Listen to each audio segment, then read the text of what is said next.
Hello guys, आप सब कैसे हो? उम्मीद करते हैं आप सभी लोग अच्छे होंगे। तो गाइज, आज की इस वीडियो में हम बात करेंगे अबाउट टू। देखिए, अबाउट टू में हम किस टेंस का ट्रांसलेट करते हैं और किस टेंस का ट्रांसलेट नहीं करते हैं, ये मैं आपको आगे बताऊंगा। और अबाउट टू का मतलब क्या होता है, अबाउट टू की डेफिनेशन क्या होती है, और इसमें हमेशा कौन सी वर्ब का यूज करते हैं, इन सभी के बारे में हम डिस्कस करेंगे। वीडियो में आगे बढ़ने से पहले अगर आप चैनल पे नए हैं तो चैनल को सब्सक्राइब कर लें और बेल आइकन भी ऑन कर लें, जिससे मैं कोई भी वीडियो डालूं उस वीडियो का नोटिफिकेशन सबसे पहले आपको मिले। तो चलिए गाइस, वीडियो को स्टार्ट करते हैं। तो अब देखिए हम क्या किए हैं, लिख लिए हैं अबाउट टू एक्टिव वॉइस। यहाँ पर हम एक्टिव वॉइस के बारे में बात करेंगे, मतलब इसका एक्टिव वॉइस भी होता है और पैसिव वॉइस भी होता है। ठीक है।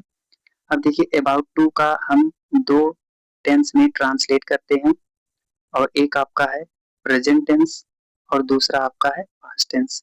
अगर हम बात करें कि जो प्रेजेंट टेंस में आपका रूल होता है, तो रूल क्या होता है, subject is am are plus about to verb की फर्स्ट फॉर्म।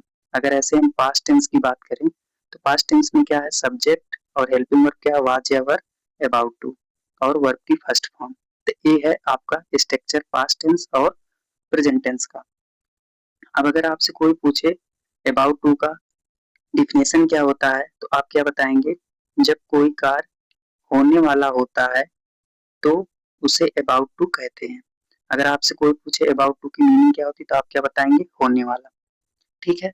और यहाँ पर देखिए आपका नोट में क्या है, कि नोट में है जो फ्यूचर टेंस होता है, जो आपका फ्यूचर टेंस होता है, फ्यूचर टेंस इसका ट्रांसलेट नहीं होता है। ठीक है। मतलब आपका, अगर हम कहें जो आपका अबाउट टू है, अबाउट टू में दो ही टेंस की बात होगी, प्रेजेंट और पास्ट, और फ्यूचर की बात नहीं होती है, मतलब फ्यूचर का सेंटेंस नहीं बनते हैं। ठीक है। यहाँ तक आपको समझ में आ गया होगा। इसके बाद हम आगे बात करते हैं। आगे हम बात करेंगे केवल प्रेजेंट के बारे में, मतलब आज की इस वीडियो में हम केवल प्रेजेंट के बारे में बात करेंगे, और जो आपका पास्ट टेंस है मैं इसे आपको नेक्स्ट वीडियो में बताऊंगा। तो चलिए आज हम पूरा डिटेल में बात करते हैं प्रेजेंट टेंस अबाउट टू के केस में। तो अब देखिए,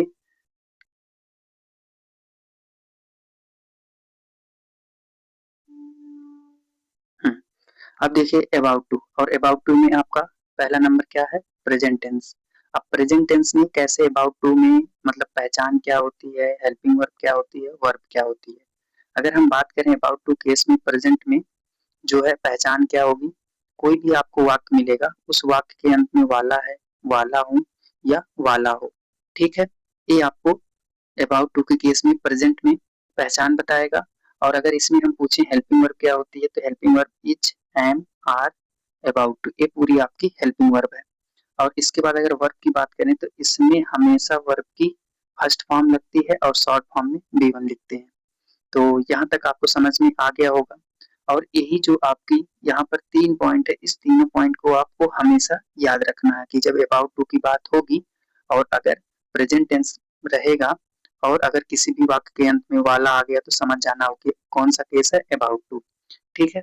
अब इसके बाद हम अबाउट प्रेजेंट टेंस में रूल ऑफ ट्रांसलेशन के बारे में बात करते हैं। ये क्या होता है और उसमें पॉइंट क्या होती है और कौन कौन से सेंटेंस होते हैं, सबका हम रूल यहाँ अबाउट टू के केस में देखेंगे।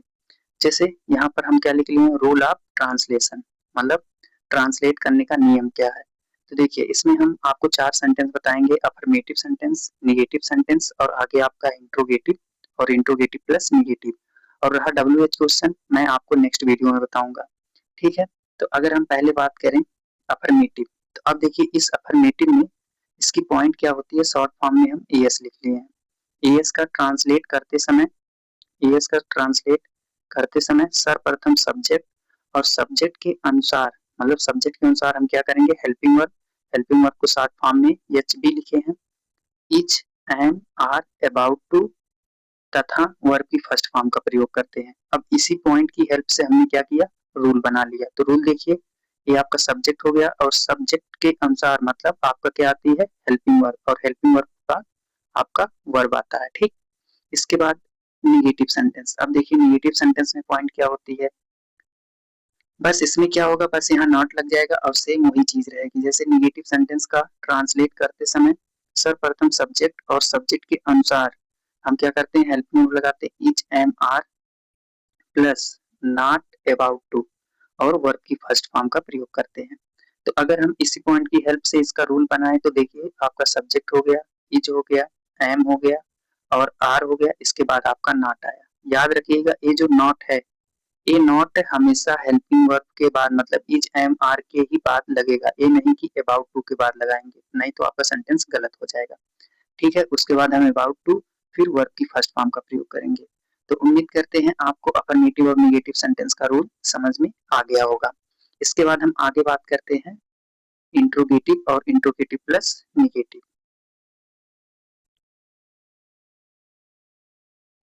तो अब देखिए यहाँ पर आपका तीसरा सेंटेंस है। तीसरा सेंटेंस क्या है, इंट्रोगेटिव प्लस इंट्रोगेटिव सेंटेंस। ठीक है, अब इंट्रोगेटिव सेंटेंस क्या होता है, आपका प्रश्नवाचक वाक्य होते हैं जिसमें प्रश्न पूछे जाते हैं। तो इसमें देखिए पॉइंट क्या है, इंट्रोगेटिव सेंटेंस का ट्रांसलेट करते समय सब्जेक्ट के पहले, अब सब्जेक्ट के पहले क्या रहेगा, इज एंड आर और उसके बाद कामा लगा है, सब्जेक्ट के बाद क्या रहेगा, अबाउट टू और वर्ब की फर्स्ट फॉर्म का प्रयोग करते हैं। क्लियर है।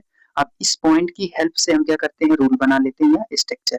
अब देखिए यहाँ पर आपका सब्जेक्ट हो गया और पॉइंट में क्या गया, सब्जेक्ट के पहले आपकी हेल्पिंग वर्ब क्या रहेगी, इज एंड आर।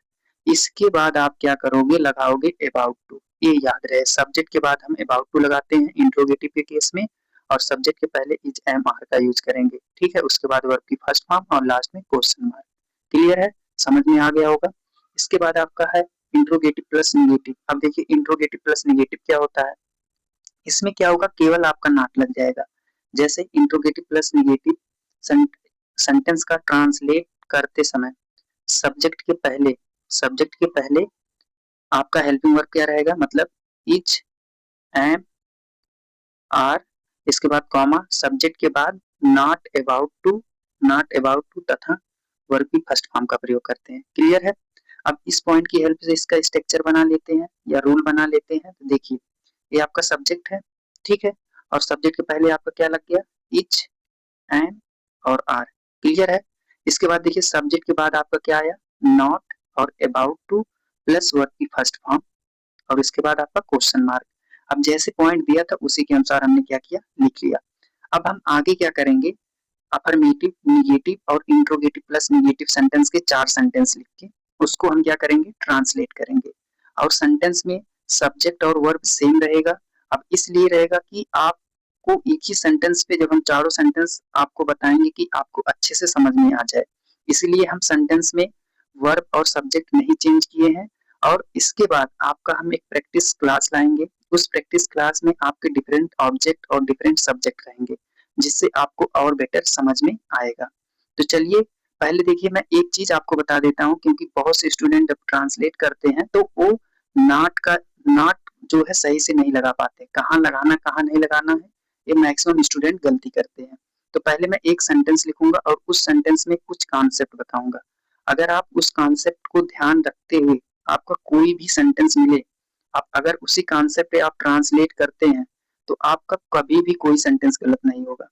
आपका कोई भी केस हो, चाहे जैसा सेंटेंस हो, अगर हम अबाउट टू की बात करें, अबाउट टू में भी अगर आप टेंस पढ़े होंगे, टेंस में भी वही कॉन्सेप्ट यूज करेंगे तो आपका कभी भी गलत नहीं होगा। तो चलो पहले हम उसको बात कर लेते हैं, फिर उसके बाद हम ट्रांसलेट करेंगे चारों सेंटेंस का। ठीक है, तो देखिए अब यहाँ पर हम क्या करेंगे, एक सेंटेंस लिखेंगे। जैसे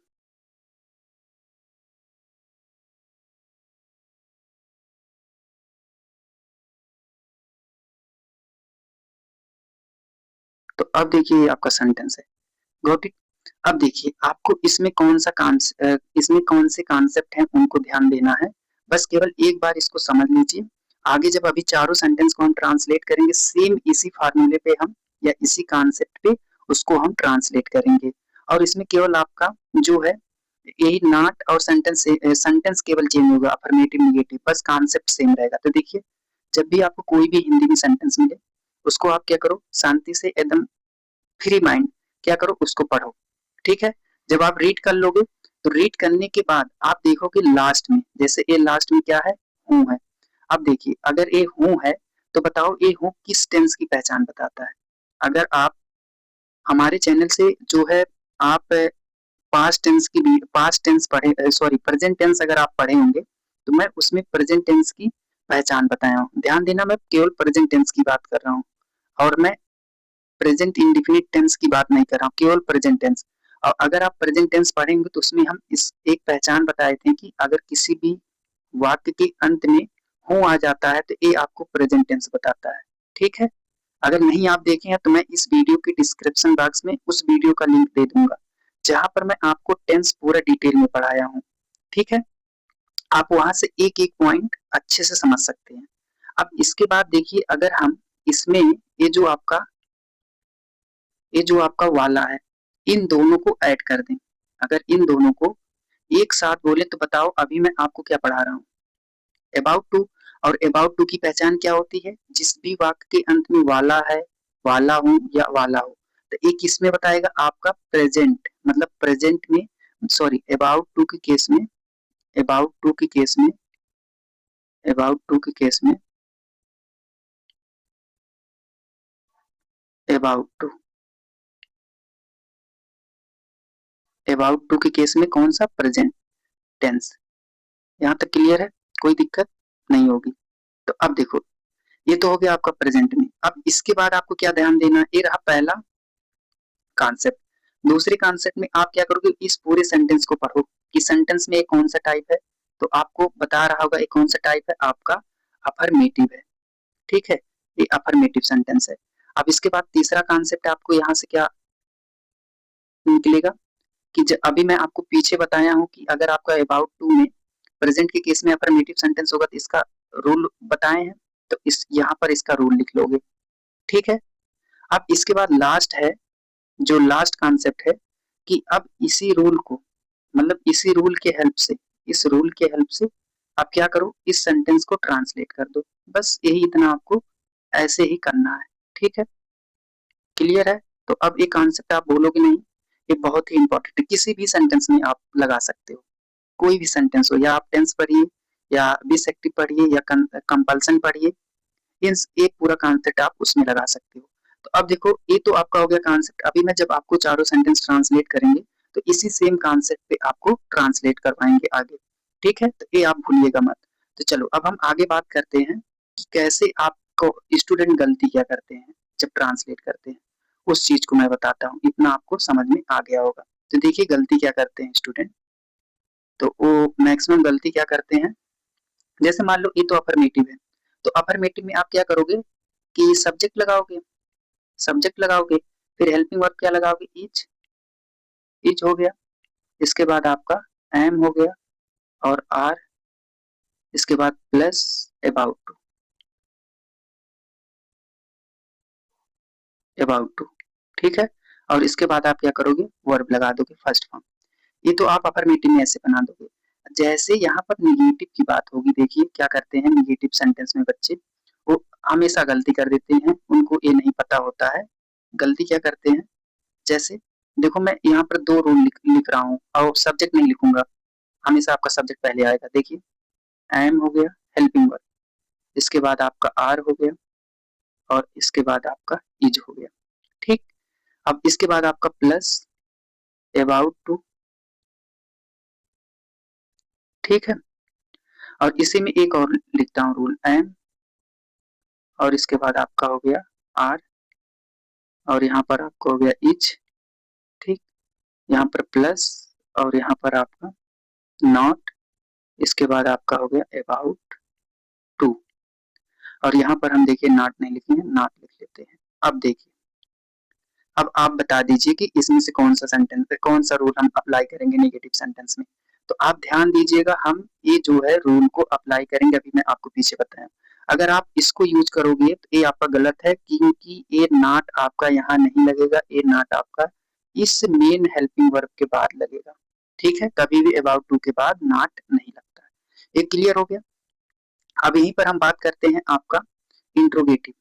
ठीक है, यहाँ पर बता दे रहे हैं, वहां पर हमको ज्यादा बताना नहीं पड़ेगा। ठीक है, तो देखिए इंट्रोगेटिव, तो इंट्रोगेटिव में क्या है, उसको हम समझ लेते हैं।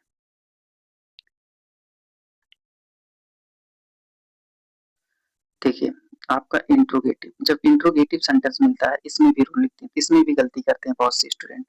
क्या गलती करते हैं? देखिए जैसे आपका हो गया हेल्पिंग वर्ब, इज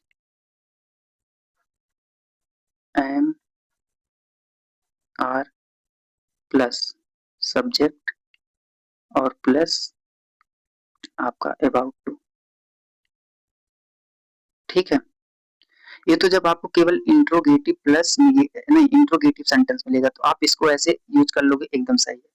अब जैसे यहीं पर निगेटिव मिलेगा तो देखिए निगेटिव में क्या करते हैं बच्चे, तो निगेटिव में वो गलती क्या करते हैं उस चीज को आप सीखिए। जैसे इज